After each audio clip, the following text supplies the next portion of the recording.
Иако денеска на добиточниот пазар во Облешево вриеше од сточари, трговци и добиток, сепак меѓу пазарџиите се коментира дека прометот е мощно слаб, а цените нереално ниски.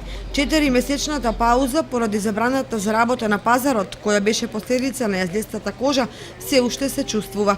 Според некои, купувачите се уште стравуваат од недоизлеченоста на добитокот и од вакцинацијата, па според девизата, посигурно е да се почека. Во прометот ќе се впуштаат по 10 до 15 дена.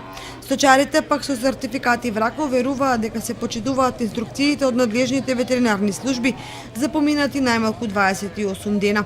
Во основа, подебелиот крај ќе го излечат одгледувачите на добиток, кои се финансиски посериозно исцрпени, па се повеќе се судруваат со проблеми околу набавката на храна. Тоа ги доведува во ситуација да продаваат дел од добитокот и по пониски цени од реалните, бидејќи се очекува и во наредните пазарни денови понудата да биде поголема од побарувачката. Кога на таквата ситуација ќе се надоврзи и намалената куповна моќ на граѓаните, тогаш станува јасно зошто на намален промет се жалат и одгледувачите на свињи, овци и кози.